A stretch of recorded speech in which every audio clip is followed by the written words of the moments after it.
issue is how she used the fund. Correct. So But I wanted the to ask question, you, kasi, Karen, is Karen, is how she used the fund. But many LGUs, you think they're very saintly in their implementation also of the intelligence funds. but So then that doesn't they're make also it hundreds right. of millions, Karen, even But more that than does not make it right. That does No, not correct. make it right. That's The fine. argument, your argument does not correct. make it right. But my point being is, because they could be misusing it as well, why don't we get rid of the intelligence funds or these confidential funds altogether? Altogether for all LGUs and all other agencies that are utilizing this, Karen. My point is, yeah, we're but do you- singling out one, but there are thousands that have the same fund. So my point there is, I'm willing to listen to the arguments because maybe in aid of legislation, we can learn from this experience and maybe rid the country of these intelligence and confidential funds that are given not to intelligence communities, not to our armed forces, but actual civilian local government units. So I want to ask you, it's quite confusing to some people because some have already labeled you biased. Some have said Senator Mig-Zubiri is pro Sara Duterte. In fact, a story done by RG Cruz, no less, our senior correspondent, says that you have claimed that the impeachment trial against Sara Duterte is a witch hunt. So if you are claiming it's a witch hunt, why are you taking the stand that the trial should continue? And The question, Karen, how could people believe that you could come up with a just and fair decision? Go ahead. But impeachment, Karen, impeachment is a political process. You're asking, we're not judges. I'm an agriculturist, a licensed agriculturist. But I'm you not are a lawyer, a senator judge in an Yes, impeachment court. but that's why, as a senator judge, we may have our biases, but we should proceed with the process. In other words, let us get the evidence. I've said this many times. I may be biased because I'm from Mindanao, but the witch hunt was actually asked me by the media. They said, is this a witch hunt? And that's where I reacted. Yes, for me, if you ask me this, in my opinion, it could be a witch hunt because they're trying to get rid of the number one candidate for 2028. Okay? But RG did not add the but to my statement. No. RG didn't say this. I want to be fair to RG. This is a headline on ABS-CBN. Yes, it's a header. RG's story is quite complete. Go ahead. Yes. But my point is, I said, but we must continue with the process and listen to the evidence at hand. And therefore, I am open to listening to all the evidences, Karen. That's the difference between me and those who want to outright dismiss it. Do you understand? Okay, So yeah. I am willing to listen to the evidence at hand and come up with a fair judgment later on. Pero my punto is, if you ask me personally, I think really they just want to get rid of the number one candidate for 2028.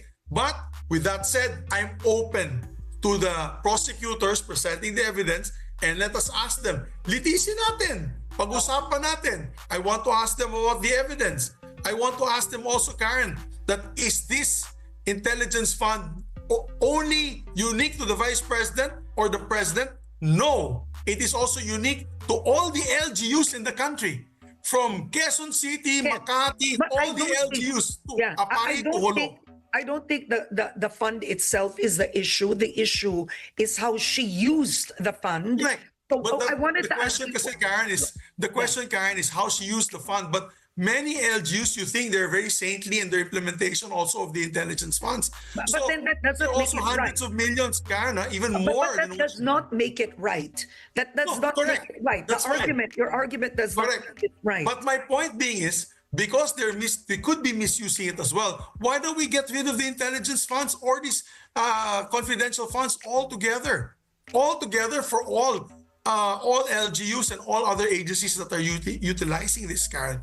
My point is, we're singling out one, but there are thousands that have the same fund. So my point there is, I'm willing to listen to the arguments because maybe in aid of legislation, we can learn from this experience and maybe rid the country of these intelligence and confidential funds that are given not to intelligence communities, not to our armed forces, but actual civilian local government units. Okay, all right. But do you believe, just make this short before we go back to Yes. online gambling, do you believe the vice president should explain, or were you at least curious with what has come out in the House hearings of names that were in the receipts, like Mary Grace Piatos, names of fruits? People, didn't you think as a senator that there were possibilities of corruption in that whole process of Karen, as former Senate president, we had access. They always give the president, they always give the Speaker of the House and Senate president access to all these confidential funds. So much so that I opened it up to Senator Risa and Senator Coco and to my colleagues who wanted to see all these documents. Because pumuputok na yan na wala pang away, wala pang gulo yung Marcos Duterte, wala pang away. But Senator Coco wanted to see this. We opened it up, we looked at it. According to the intelligence community, according to people who are actually using confidential funds, they never put the names.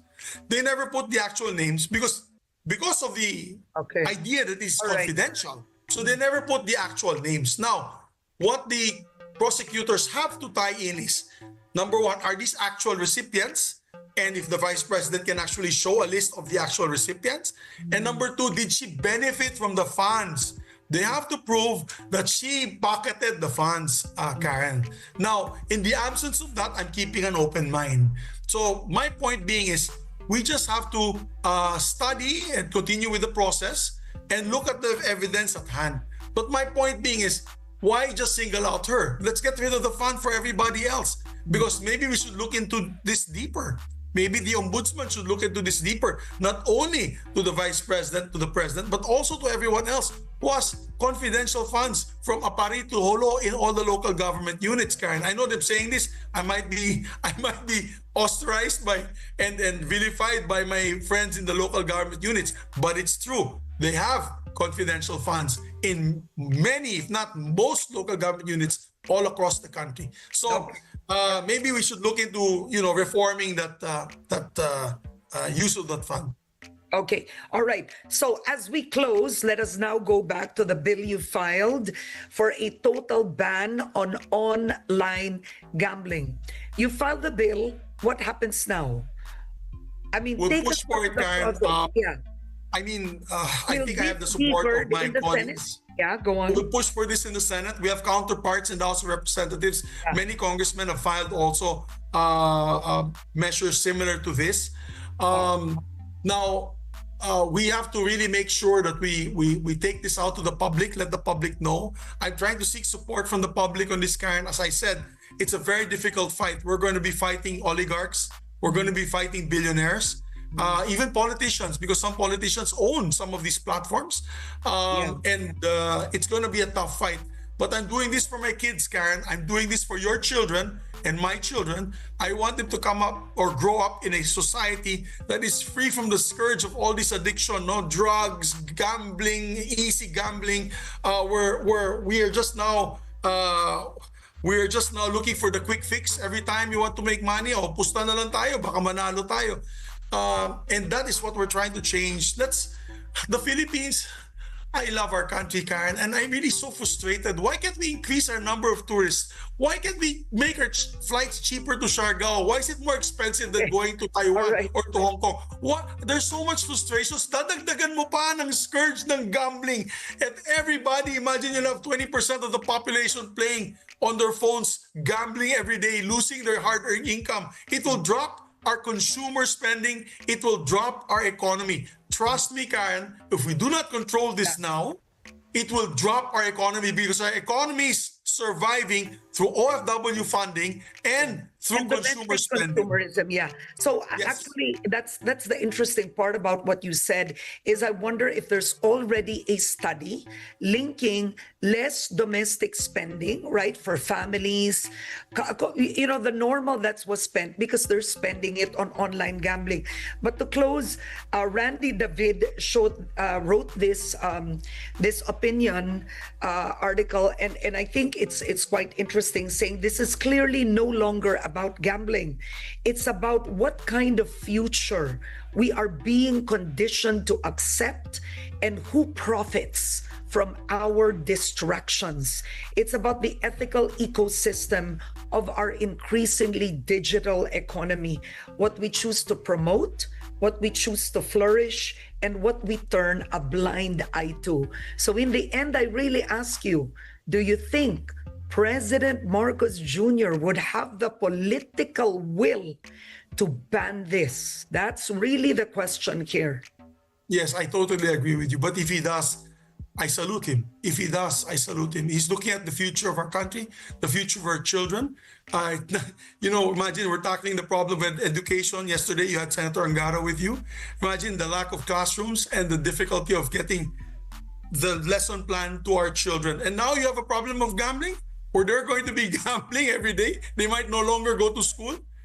That is the future of the Philippines that I'm worried that might happen to us, Karen. So if the president steps up and says, let's make a honest to goodness study if we should ban online gambling for the future of our children. He mentions that in the State of the Nation address. I'll be the happiest camper ever. I will stand up and give him a standing ovation, and I will be so happy to oblige and do the hearings for our bill to finally rid ourselves of this scourge of accessible online gambling that is being played by our adolescents, by young teenagers, all the way to grandparents who no longer have disposable income to spend on their families. All right. On that note, thank you very much for joining me today, Senator Mig Zubiri.